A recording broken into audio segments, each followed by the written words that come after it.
Bonjour à tous, bienvenue dans les émissions de live scalping du 25 juillet 2017, animé par François Blé du Global Street Trader GST.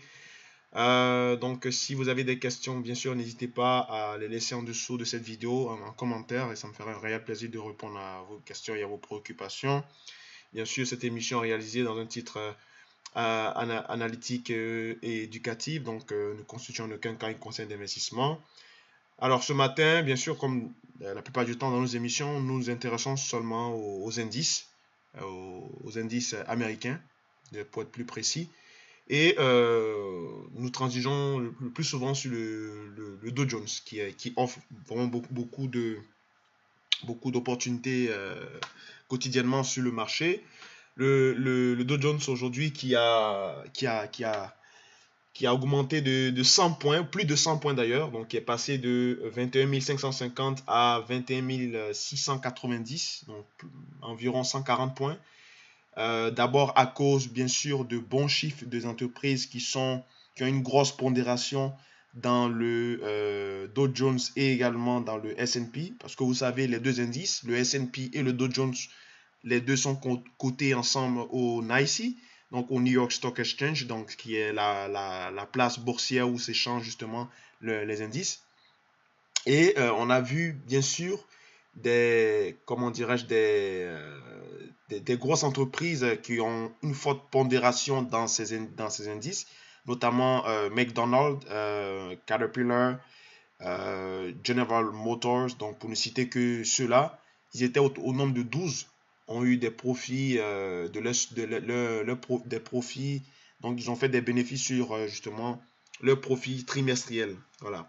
Donc cela a donné à peu près 4% de variation sur les actions de Caterpillar, plutôt 4% sur McDonald's et 6% sur Caterpillar. Donc c'est ça qui a propulsé justement l'indice S&P et notamment aussi l'indice S&P. Le S&P a pris à peu près 10 ou 15 points. Donc vous voyez que où il y a à peu près, parce que le S&P est coté avec 500 actions, 500 valeurs.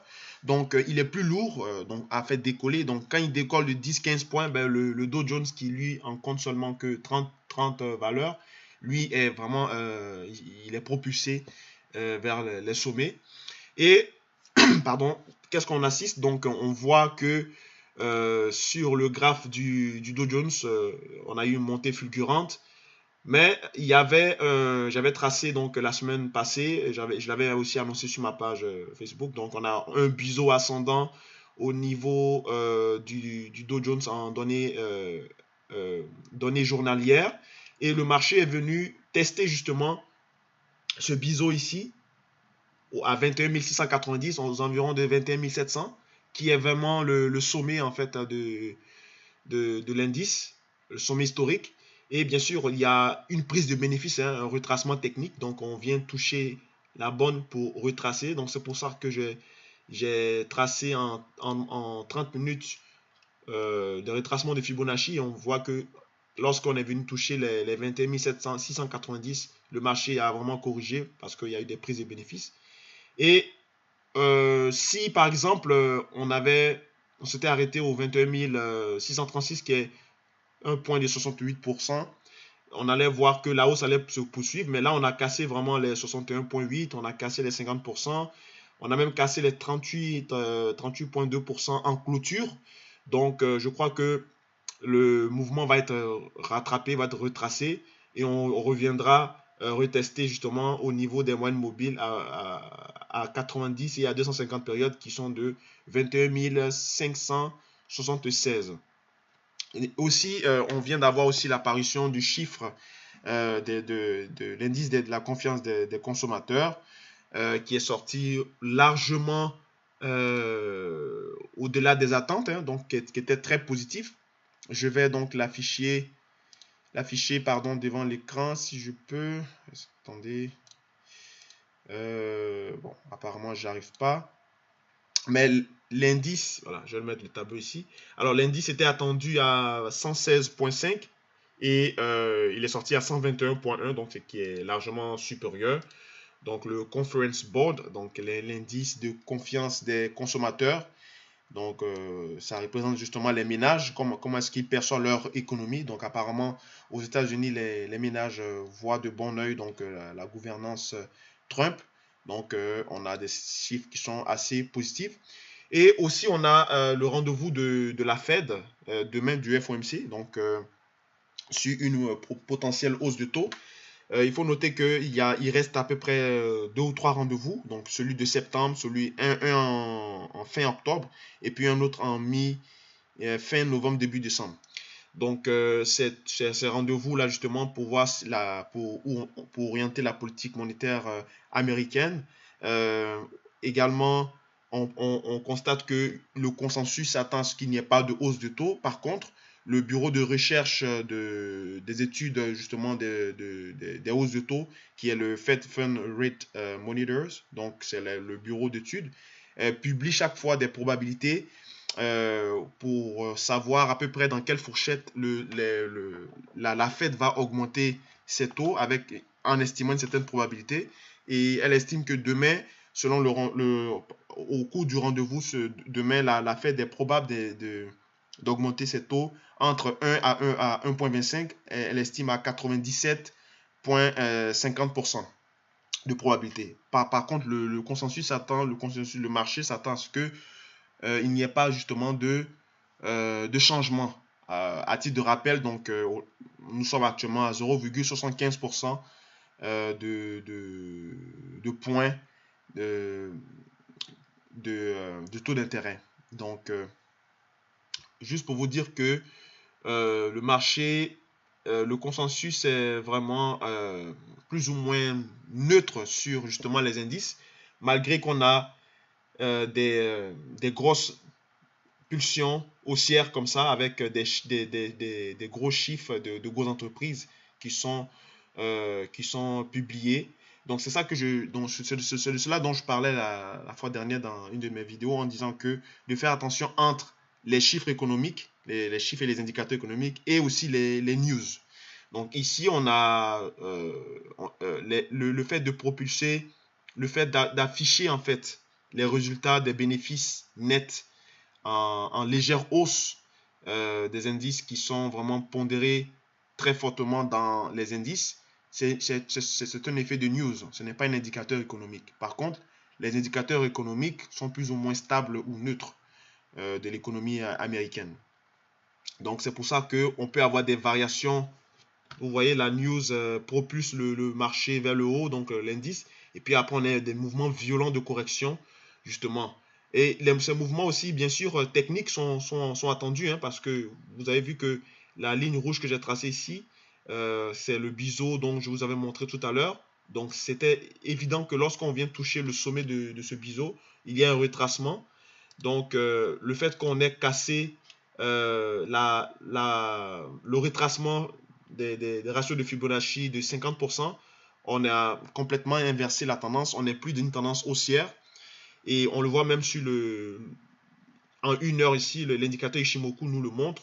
On voit que cette ligne, la ligne noire qui est ce qu'on appelle la lagging span ou bien la Chikou span, rentre et fait un sorte d'un top, probablement venu retaper la Kijun ici pour faire encore un autre double top. Donc c'est un marché qui est très difficile à trader, même si on a de superbes opportunités, comme par exemple ceux qui sont rentrés ici au niveau de la moyenne mobile à 252 périodes, ou bien ceux qui ont shorté également au plus haut, au 21 680, 21 690, ont dû prendre quand même pas mal de points. Sinon, à part ça, il n'y a pas vraiment de tendance claire qui est dégagée justement de ces indices. On le voit également sur le S&P. Je vais vous mettre le graphe à l'écran ici. Donc le S&P qui a pris, donc, comme j'ai dit tout à l'heure, 10 points, donc de 21 470 à 21 480. Et là, on voit qu'il est en train lui aussi on a changé, voilà, on a changé de tendance. C'est pour ça que j'aime utiliser les bougies Heiken Ashi, parce qu'elles sont claires, elles sont visibles, hein.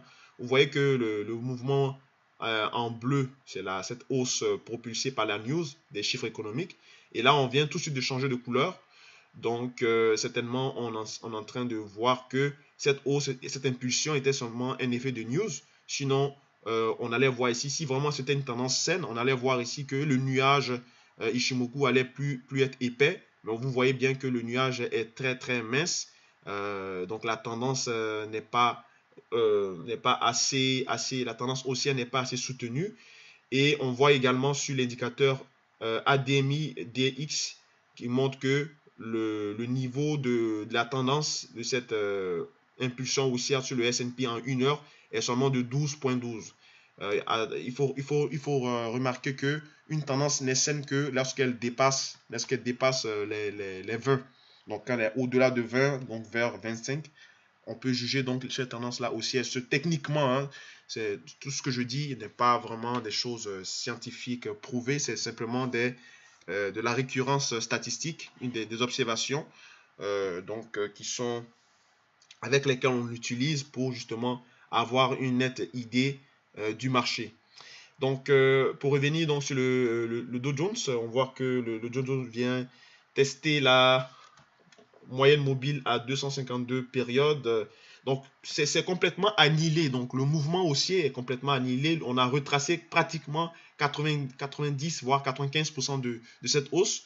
On n'est plus donc dans une tendance haussière. On est dans une tendance certainement neutre, voire baissière. Parce que on vient quasiment de changer complètement de tendance. Je vais retirer donc l'indicateur Fibonacci. Et on voit que, vous voyez, hein, donc c'est vraiment, le Dow Jones est vraiment difficile à trader. Il n'y a pas vraiment de tendance claire. Mais en scalping, c'est excellent pour trader parce que les traders de tendance, justement, ne vont pas en tirer profit d'un tel marché. Mais ceux qui font du scalping comme moi vont vraiment s'amuser justement à pouvoir trader. Par contre, ici, là, je crois qu'on vient tester la moyenne mobile à 252 périodes. Je vais peut-être... attendez, je vais sortir mon ticket d'ordre. Donc, je vais m'apprêter à peut-être acheter pour scalper 3-4 points. On va attendre que le mouvement vienne encore au niveau des retracements pour pouvoir donc rentrer en position. Lorsque vous faites du scalping, c'est très important de ne pas vous presser, hein, d'attendre justement que le marché vous donne l'opportunité que vous souhaitez. Sinon, vous allez le plus souvent perdre donc vos positions, tout simplement. Donc, ce que je vais faire, c'est que je vais arrêter la vidéo et puis je vais donc je vais reposter donc si je prends des positions où il y a des opportunités, je vais vous poster donc justement le résumé de ma session. Et puis voilà, donc si vous avez des questions, n'hésitez pas bien sûr à commenter en dessous cette vidéo. Merci encore d'avoir suivi cette émission et puis rendez-vous à demain pour justement le rendez-vous du FOMC. Merci encore et passez une bonne journée. Au revoir.